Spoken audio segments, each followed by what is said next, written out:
Born in August 1954 in Elbargon, Kenya, is the chairman of KIKIMO Foundation for Corruption and Poverty Eradication. He is also the first and current global vice chairman of the Diaspora Movement of Kenya, Mr. Isaac Newton Kinity.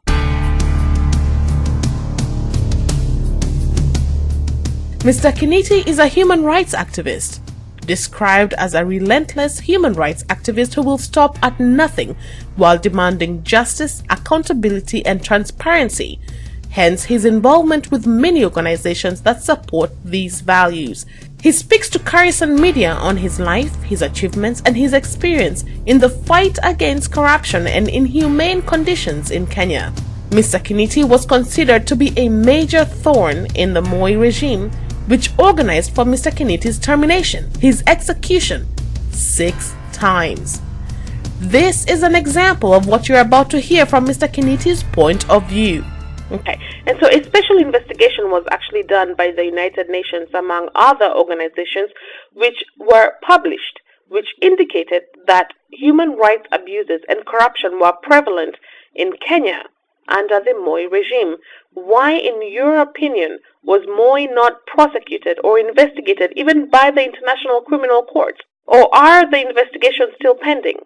Why was he not brought to justice? Well, of course, there are many factors which contribute to Moi freedom. One of these factors is that President Kibaki, who is currently in leadership, had been a vice president of President Moi for a long time, 12 years. Of course, in 12 years, you expect President Kibaki to have had some things they did in common. That is one thing. The other thing is that Moi is still having so much money that he looted with his people, and he's using money to civilize himself and to look big and to convince other people. Well, of course, I have recommended prosecution of Moi at the Hague, and of course, I've had criticism from different people from his clan about the recommendations, some of the messes and some of the atrocities and crimes that we are talking today. You find that so many people died in the time of Moi because of challenging corruption. Someone like Dr. Robert Ouko, actually 1 month before he died. Mr. Kinity was also subjected to harassment and intimidation by the former President Moi's regime while fighting for the legal rights and the benefits of civil servants, as well as fighting against corruption within Kenya. Though Mr. Kinity's partial recovery from one of the 6 attempts on his life, one of the attempts led to Mr. Kinity's loss of eyesight and paralysis in his right side.